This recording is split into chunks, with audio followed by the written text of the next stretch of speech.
Buenas noches, profesor.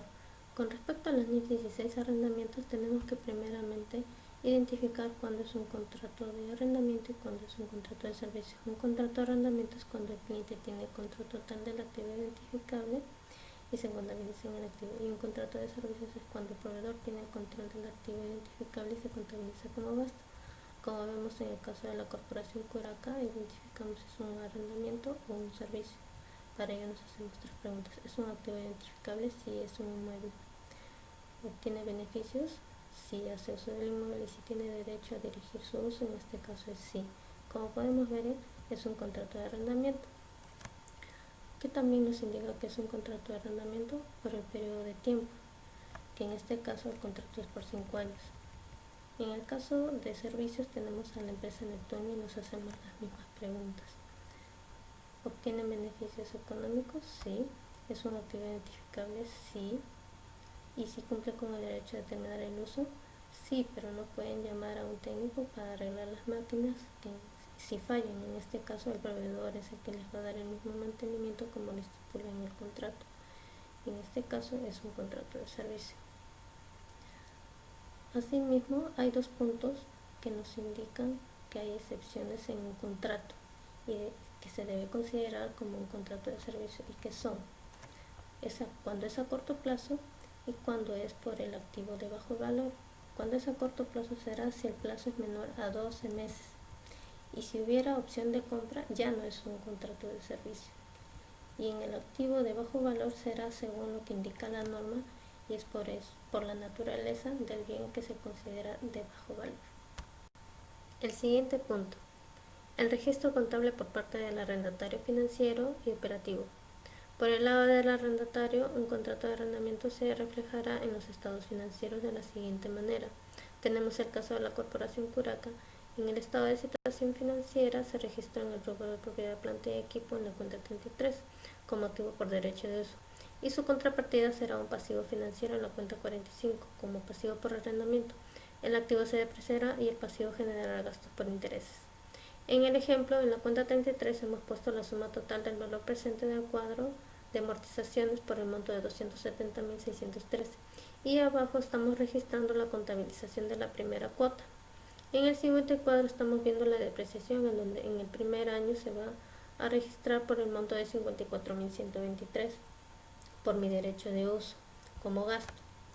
Cuando activo un bien se depreciará de dos maneras: el modelo de costo y otros modelos. En el modelo de costos está por la vida útil y por el plazo del contrato, y en otros modelos está el modelo de revaluación según la NIC 16 y propiedades de inversión según la NIC 40. Para el arrendatario no importa si es un leasing o un arrendamiento operativo o financiero, el reconocimiento siempre va a ser el mismo. Por el lado del arrendador operativo y financiero, primeramente tenemos que evaluar al inicio del contrato si es un arrendamiento operativo o financiero, y esto se hace solamente una vez la revisión, a menos que se cambie el contrato de alquiler. El registro contable de un contrato de arrendamiento operativo será en el activo fijo de la empresa y se depreciará según la NIC 16 y NIC 38. Y el registro contable de un contrato de arrendamiento financiero serán las cuentas por cobrar por el mismo monto, al igual que la inversión neta. Después se reconocerá los ingresos financieros a lo largo del plazo del arrendamiento. Ahora hablaremos del IVA. El IVA viene a ser cuando un propietario tiene un inmueble pero no tiene dinero y este inmueble lo vende a una entidad financiera, que en este caso es el comprador, y esta entidad financiera le da un dinero a cambio de su inmueble, pero también la entidad financiera le da su inmueble como un arrendamiento financiero. Para que esta transacción pueda surgir a efecto, va a tener que guiarse de directrices de la NIC 15 para determinar si la transacción es una venta del activo subyacente. Hemos visto el tratamiento contable del arrendatario y arrendador. Ahora veremos el tratamiento tributario del arrendatario. El arrendamiento financiero está regulado por el Decreto Legislativo 299 y se registran según las normas internacionales de contabilidad. Para el arrendatario, el arrendamiento financiero tiene un beneficio en el cual se va a poder depreciar el activo en función del plazo del contrato. Para utilizar el beneficio tributario de la depreciación acelerada debe cumplir con ciertos requisitos. Los bienes muebles o inmuebles que sean gasto o costo debe utilizar para actividad empresarial, duración mínima de 2 años para bienes muebles y 5 años para inmuebles, y la opción de compra solo puede ejercerse al término del contrato. Si incumple estos requisitos, según el Decreto Legislativo 915 y la Ley 27394, debe rectificar y pagar el impuesto que tomó indebidamente y pagar los intereses moratorios, pero esto no tiene multa. Y con respecto a la modificación del plazo, para modificar el plazo del contrato en la medida que los plazos sean menores a los 2 y 5 años que indique la norma. En el siguiente informe vemos que se trata de una empresa que tiene una edificación financiada con financiamiento propio y que está en uso y generando renta, y que ahora desean efectuar ampliaciones, y para ello transfieren el bien al banco como un arrendamiento financiero. La consulta es si la depreciación de la edificación antes del contrato de arrendamiento financiero se debe seguir rigiendo por el impuesto a la renta o debe regirse por el párrafo del artículo 18 del Decreto Legislativo 299.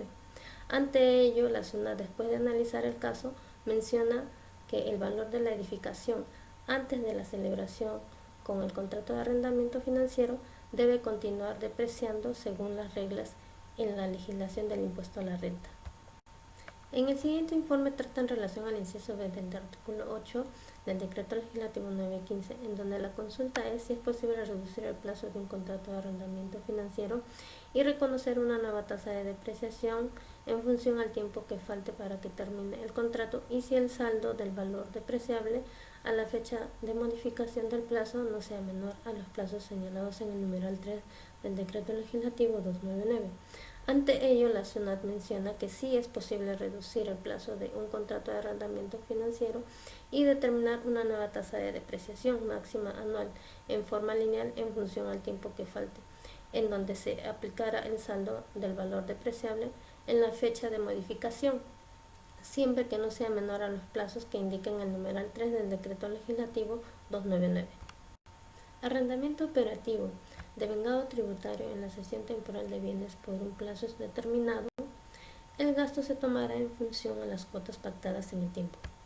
En el caso presentado a inicios, la Corporación Curaca se está ante un arrendamiento operativo.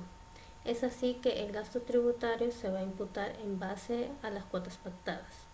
Todos los meses se va a amortizar 66.000 soles.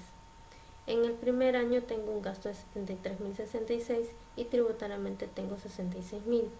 Lo que debo hacer es adicionar los primeros 3 años. A partir del cuarto año, los 62.466 contra mi gasto de 66.000 me va a producir una deducción. En el primer año me generó una adición y esto me va a generar un activo tributario diferido, como se muestra en el asiento contable. Diferencias entre la NIC 17 y la NIC 16. Los contratos de arrendamiento se podían dividir entre operativo y financiero. Ahora todos los contratos de arrendamiento se deben contabilizar siempre que exista control del uso del activo por el periodo de tiempo a cambio de una contraprestación. Para el arrendador aún sigue como la anterior norma, que se debe diferenciar cuándo es un contrato de arrendamiento financiero y cuándo es un operativo. ¿Cómo afectó la NIC 16? A las empresas que son arrendatarias en un contrato de arrendamiento van a verse afectados la información financiera que presenten, y esto es porque tienen que reconocer un activo por derecho de uso y un pasivo por arrendamiento, y en el caso de situación financiera, asimismo tendrá un impacto en varios ratios financieros como el EBITDA y el apalancamiento.